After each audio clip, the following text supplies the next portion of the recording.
ತುಂಬಾ ಚೆನ್ನಾಗಿ ಮಾಡೋ ಅಂತ ಒಂದು ಡಿಸ್ಕಷನ್ ಅಲ್ಲಿ ಜಯಣ್ಣ ಅವ್ರ ಒಂದು ಕ್ವಶನ್ ಕೇಳಿದ್ರು. ಸರ್, ನಾವು ಪ್ರೆಸೆಂಟೇಶನ್ ಕೊಡ್ಬೇಕಾದ್ರೆ ಪ್ರೈವೇಟ್ ಪ್ಲೇಯರ್ ಅವ್ರು ಬಂದು ಯಾವುದೋ ಒಂದು ಪ್ರಾಡಕ್ಟ್ ಪಿಚ್ ಮಾಡಿ ಆ ಪ್ರಾಡಕ್ಟ್ ಬೆಸ್ಟ್ ಇದೆ ಅಂತೇಳಿ ನಾನು ಕನ್ವಿನ್ಸ್ ಮಾಡಕ್ಕೆ ಪ್ರೆಸೆಂಟೇಶನ್ ಕೊಡಕ್ಕೆ ಅಂತ ಹೋಗಿರೋ ಕಸ್ಟಮರ್ನು ಕೂಡ ಅವರು ಇದು ಮಾಡ್ಬಿಟ್ರು, ಸ್ಟಾಪ್ ಮಾಡ್ಬಿಟ್ರು, ನಮ್ಮನ್ನ ಅವಾಯ್ಡ್ ಮಾಡ್ಬಿಟ್ರು ಅಂತ. ಸೊ ಆ ತರ ಸಿಚುಯೇಷನ್ ಬಂದಾಗ ನಮ್ಗೆ ಇಟ್ಸ್ ಎ ವಂಡರ್ಫುಲ್ ಆಪರ್ಚುನಿಟಿ ಅಂತಾನೆ ಹೇಳ್ತೀನಿ. ಯಾಕಂದ್ರೆ ಯಾವಾಗಾದ್ರೂ ನಾವು ಕಸ್ಟಮರ್ ಮುಂದೆ ಪ್ರೆಸೆಂಟೇಶನ್ ಕೊಡ್ಬೇಕಾದ್ರೆ ನಾವು ಜಾಸ್ತಿ ಪ್ರೈವೇಟ್ ಪ್ಲೇಯರ್ಸ್ ಬಗ್ಗೆ ಮಾತಾಡಕ್ ಹೋಗಲ್ಲ. ಬಿಕಾಸ್ ಕಂಪ್ಯಾರಿಸನ್ ಏನಕ್ಕೆ ಮಾಡ್ಬೇಕು, ನಮ್ದೇ ಬೆಸ್ಟ್ ಅಂದಾಗ.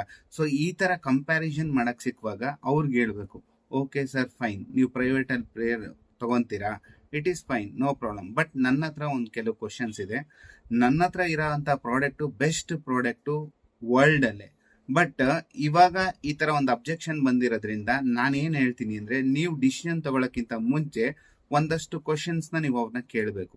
ಈ ಕ್ವಶನ್ಸ್ ನಾನು ಏನ್ ಕೇಳ್ತೀನಿ, ಇದು ನಿಮ್ಗೆ ಮಾಹಿತಿ ಎಲ್ಲಾ ಕಡೆ ಸಿಗುತ್ತೆ. ಸೊ ನಾನು ನನಗೋಸ್ಕರ ಹೇಳ್ತಾ ಇರೋಂಥದ್ದಲ್ಲ. ಸೊ ಇದು ಆಸ್ ಎ ಇನ್ವೆಸ್ಟರ್ಸ್ ಅಂದಾಗ ನೀವು ಡಿಸಿಷನ್ ತಗೊಳಕ್ಕಿಂತ ಮುಂಚೆ ಎಲ್ಲಿ ನಾನು ಇನ್ವೆಸ್ಟ್ ಮಾಡ್ತಾ ಇದ್ದೀನಿ ಅನ್ನೋದು ವೆರಿ ವೆರಿ ಇಂಪಾರ್ಟೆಂಟ್. ಅದರಲ್ಲಿ ಫಸ್ಟ್ ಕ್ವಶನ್ ಏನಂದ್ರೆ, ನೀವು ಅವ್ರ ಹತ್ರ ಪ್ರಾಡಕ್ಟ್ ಫೈನಲ್ ಮಾಡ್ತಾ ಇದ್ದೀರಲ್ಲ, ಸೊ ಅವರು ಇರೋಂಥ product whether it is guaranteed by government of India ಅಂತ ಕೇಳಬೇಕು. ಯಾವುದೇ ಒಂದು ಹೇಳ್ಬೇಕಾದ್ರೆ ಅದಷ್ಟಕ್ಕೂ ನಮ್ಮ LIC ಆನ್ಸರ್ಸ್ ನಮಗೆ ಗೊತ್ತಿರಬೇಕು. Whether it is guaranteed by government of India ಅಂದಾಗ ಅವ್ರು ನಿಮ್ದು ಗ್ಯಾರಂಟಿ ಇದೆಯಾ ಅಂದ್ರೆ ಎಸ್ ನಾನು ಪ್ರೂಫ್ ಕಳಿಸ್ತೀನಿ. ಓಕೆನಾ? ಸೆಕ್ಷನ್ 37 ನೀವು ಓದ್ಬಿಟ್ಟು ಅದನ್ನ ಅವ್ರಿಗೆ ಕಳಿಸ್ಬೇಕು. It's A LIC act 1956. So ಆ ತರ ಮಾಡಿದಾಗ ನೆಕ್ಸ್ಟ್, ಸರ್ ಮಾರ್ಕೆಟ್ ಶೇರ್ ಎಷ್ಟಿದೆ ಅಂತ ಕೇಳಿ, policies as well as premium. Market share ಅಂದ್ರೆ ಸರ್, ಸಪೋಸ್ ಟುಡೇ 100 ಪಾಲಿಸೀಸ್ ತಗೊಂಡ್ರೆ ಜನ, ಅದರಲ್ಲಿ 100% ಅಲ್ಲಿ ಅವ್ರದ್ದು ಮಾರ್ಕೆಟ್ ಶೇರ್ ಎಷ್ಟು? ಸಪೋಸ್ ಫಾರ್ ಎಕ್ಸಾಂಪಲ್ ನಮ್ಮ LIC ಅಂತ ತಗೊಂಡಾಗ 66 ಇದೆ, ಒಂದು 71 ಇದೆ.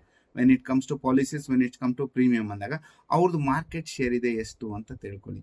ಮತ್ತೆ ಇನ್ನೊಂದು ಸರ್, ಅವ್ರದ್ದು ಲೈಫ್ ಫಂಡ್ ಎಷ್ಟಿದೆ? ಲೈಫ್ ಫಂಡ್ ಎಷ್ಟಿದೆ ಅಂದ್ರೆ ರೀಪೇಯಿಂಗ್ ಕೆಪಾಸಿಟಿ ಅಂತ ಕರಿತೀವಿ. ನನ್ನ ಹತ್ರ ಜಾಸ್ತಿ ಫಂಡ್ ಇದ್ರೆ ಯಾವುದೇ ಒಂದು ಕ್ಲೈಮ್ಸ್ ಬಂದ್ರೂ ಕೂಡ ನಾನು ಪೇಮೆಂಟ್ ಈಸಿಯಾಗಿ ಮಾಡ್ಬೋದು. ಅದಕ್ಕೆ ಅವ್ರ ಲೈಫ್ ಫಂಡ್ ಎಷ್ಟಿದೆ ಅಂತ ಕೇಳ್ಕೊಳ್ಳಿ. ನಮ್ದು LIC ಅಸೆಟ್ಸ್ ಎಷ್ಟಿದೆ ಗೊತ್ತಾ?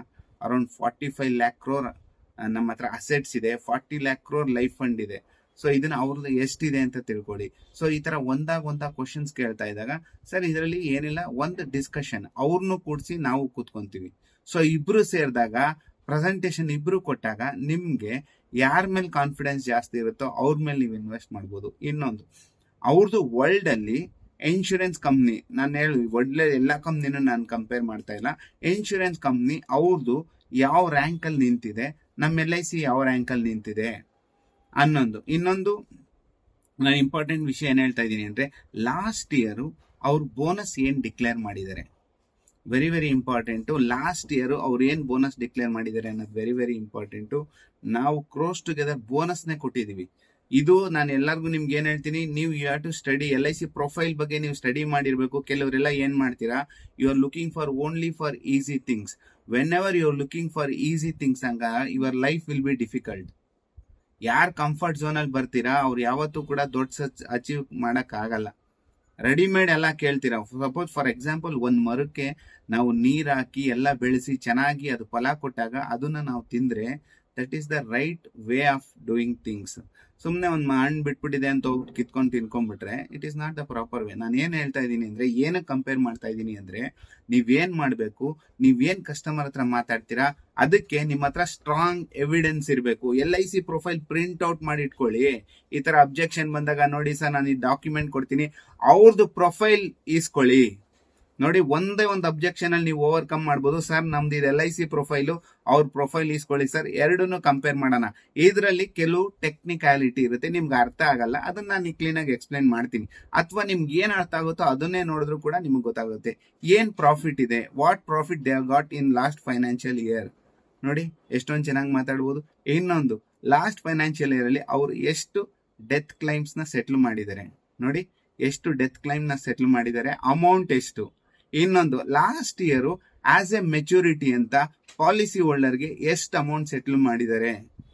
ನೋಡಿ, ಮಾತಾಡ್ತಾ ಇದ್ರೆ ಎಷ್ಟೊಂದು ಪಾಯಿಂಟ್ಸ್ ಇದೆ ಫ್ರೆಂಡ್ಸ್. ಅದಕ್ಕೋಸ್ಕರ ನಾನೇ ಹೇಳ್ತೀನಿ, ಯಾವಾಗ ನಿಮ್ಗೆ ಈ ತರ ಸ್ಟ್ರಾಂಗ್ ನಾಲೆಡ್ಜ್ ಇರುತ್ತೆ ಅವಾಗ ನಿಮಗ್ ತುಂಬಾ ಈಸಿ. ಇನ್ನೊಂದು ಪಾಯಿಂಟ್ ಡಿಸ್ಕಸ್ ಮಾಡ್ಬೇಕಂದ್ರೆ, ಸರ್ ನೀವು ಅವ್ರ ಹತ್ರ ಇನ್ವೆಸ್ಟ್ ಮಾಡ್ತಿರಲ್ಲ, ಅವ್ರು ವೇರ್ ದೇ ಇನ್ವೆಸ್ಟ್ ಅನ್ನೋದನ್ನ ತಿಳ್ಕೊಳ್ಳಿ.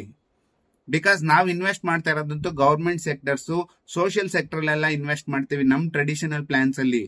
ಸೊ ಅವ್ರು ವೇರ್ ದೇ ವಿಲ್ ಇನ್ವೆಸ್ಟ್ ಅನ್ನೋದು ಕೂಡ ನೋಡ್ಕೊಳ್ಳಿ. ಸೊ ಅದಕ್ಕೋಸ್ಕರ ನಾನೇನ್ ಹೇಳ್ತಾ ಇದ್ದೀನಿ sir, I am not A like ಒಂದ್ ಬಿಸ್ನೆಸ್ ಕ್ಲೋಸ್ ಮಾಡ್ಕೊಳಕೋಸ್ಕರ ನಾನು ನಿಮ್ಮ ಹತ್ರ ಬರ್ತಾ ಇಲ್ಲ. ನಿಮ್ದು ಹಾರ್ಡ್ ಅಂಡ್ ಮನಿ ಒಂದು ರೈಟ್ ಪ್ಲೇಸ್ ಅಲ್ಲಿ ಇನ್ವೆಸ್ಟ್ ಆಗ್ಬೇಕು. ಸೊ ಈ ತರ ಎಷ್ಟೊಂದು ಪಾಯಿಂಟ್ಸ್ ಇದೆ, ನೀವೆಲ್ಲ ಕೂಡ ತಿಳ್ಕೊಂಡು ಕಸ್ಟಮರ್ ಮುಂದೆ ಮಾತಾಡಿ. ಯಾವಾಗ ನಮ್ಗೆ ಪ್ರಾಡಕ್ಟ್ ನಾಲೆಡ್ಜ್ ಜೊತೆಗೆ ಬೇರೆ ನಾಲೆಡ್ಜ್ ಇರುತ್ತೆ ಅವಾಗ ಈಸಿಯಾಗಿ ಬಿಸ್ನೆಸ್ ಬರುತ್ತೆ. ಬಿಕಾಸ್ ಕಸ್ಟಮರ್ಗೆ ಏನ್ ಗೊತ್ತಿಲ್ವೋ ಅದನ್ನ ನಾವ್ ಹೇಳಿದಾಗ ಅವ್ರಿಗೆ ಹತ್ರ ಆಗ್ತೀವಿ, ಬಾಂಡಿಂಗ್ ಆಗುತ್ತೆ, ರಿಲೇಶನ್ಶಿಪ್ ಸ್ಟ್ರಾಂಗ್ ಆಗುತ್ತೆ, ನಂಬ್ತಾರೆ. ಈಗ ಅವ್ರ ನಂಬಿಕೆ ಬಂದ್ಮೇಲೆ 10 ಜನನ್ ಕರ್ಕೊಂಡ್ ಬರ್ತಾರೆ, ಏಯ್ ಅವ್ನ್ ಹೇಳದ್ ಕರೆಕ್ಟ್ ಇಲ್ಲ ಬಾ. ಬಿಕಾಸ್ LIC ಎವಿಡೆನ್ಸ್ ಕೊಟ್ಟಿದಾರಲ್ಲ, ಅವ್ರ ಹತ್ರ ಫಿಸಿಕಲ್ ಎವಿಡೆನ್ಸ್ ಇದೆ. ಸೊ ಅವ್ರ ಹತ್ರ ಎವಿಡೆನ್ಸ್ ಇಸ್ಕೊಂಬ, ನಾನು ಅಲ್ಲೇ ಇನ್ವೆಸ್ಟ್ ಮಾಡ್ತೀನಿ, ಇಲ್ಲ ಅಂದ್ರೆ LIC ಇನ್ವೆಸ್ಟ್ ಮಾಡಿ. ಸೊ ಅದಕ್ಕೋಸ್ಕರ ಇನ್ನ ಸೋ ಮೆನಿ ಆಸ್ಪೆಕ್ಟ್, ಕೆಲವು ಆಸ್ಪೆಕ್ಟ್ಸ್ ಅಲ್ಲಿ ಡೆಫಿನೆಟ್ಲಿ ನಮ್ದು ಕೂಡ ಕಮ್ಮಿ ಬರುತ್ತೆ, ಏನು ಮಾಡಕ್ಕಾಗಲ್ಲ. ಯಾಕಂದ್ರೆ ನಾನು ಮಾತಾಡ್ತಾ ಇದ್ದೆ ನಾನ್ ಸಿಂಗಲ್ ಪ್ರೀಮಿಯಂ ಅಲ್ಲಿ ಅವ್ರು ತುಂಬಾ ಫಾಸ್ಟ್ ಆಗಿ ಗ್ರೋ ಆಗ್ತಾ ಇದ್ದಾರೆ ನಮ್ಗಿಂತ. ಯಾಕಂದ್ರೆ ಅವ್ರು ಸೇಲ್ ಮಾಡೋ ಅಂತ ಪ್ರತಿ ಒಂದು ಪ್ರಾಡಕ್ಟ್ ಕೂಡ minimum ticket size 2 lakhs 3 lakhs 5 lakhs ಇರುತ್ತೆ. ಯಾಕಂದ್ರೆ most of the policies business ಅವ್ರಿಗೆ ಎಲ್ಲಿ ಬರುತ್ತೆ ಅಂದ್ರೆ ಬ್ಯಾಂಕಿಂಗ್ ಸೆಕ್ಟರ್ ಇಂದ ಬರುತ್ತೆ. ಸೊ ಅಲ್ಲಿ ಏನಾಗುತ್ತೆ, ಬ್ಯಾಂಕ್ ಅವರು ಯಾರ ಹತ್ರ ದುಡ್ಡು ಜಾಸ್ತಿ ಇದೆ ಅವ್ರಿಗೆ ಡೈರೆಕ್ಟ್ ಆಗಿ ಪಿಚ್ ಮಾಡಿ ಬಿಸ್ನೆಸ್ ತರ್ತಾ ಇದಾರೆ. ನಮ್ LIC ಆಲ್ಮೋಸ್ಟ್ 70% ಬಿಸ್ನೆಸ್ ಏನ್ ಬರ್ತಾ ಇದೆ ಅದು ನಮ್ಮ ಏಜೆಂಟ್ಸ್ ಕಮ್ಯುನಿಟಿಯಿಂದ ಬರ್ತಾ ಇದೆ. ನಾವು ಕೂಡ ಟಿಕೆಟ್ ಸೈಜ್ ನ ಜಾಸ್ತಿ ಮಾಡ್ಕೊಳ್ಳೋಣ. ಹಂಗಂದ್ರೆ ಸಿಕ್ದವ್ರ ಹತ್ರ ಎಲ್ಲ ಜಾಸ್ತಿ ಪ್ರೀಮಿಯಂ ಕೇಳೋದಲ್ಲ, ಯಾರಿಗೆ ಪೊಟೆನ್ಶಿಯಲ್ ಇದೆ ಅವ್ರ ಹತ್ರ ನಾವು ಜಾಸ್ತಿ ಪ್ರೀಮಿಯಂ ತರೋಣ. ಫ್ರೆಂಡ್ಸ್, ಇಷ್ಟೆಲ್ಲ ಹೇಳಕ್ ಇಷ್ಟಪಡ್ತೀನಿ ನಾನು ನಿಮ್ಗೆ. Thank you so much, thank you everyone. Veda madam ಕೇಳಿದ್ರು, ನೀವು ಅವ್ರಿಗೊಬ್ರಿಗೆ ಅಲ್ಲ ಸರ್ ನಮ್ಗೂ ಹೇಳ್ಬೇಕು ಅಂದಾಗ ವೇದಾ ಮೇಡಮ್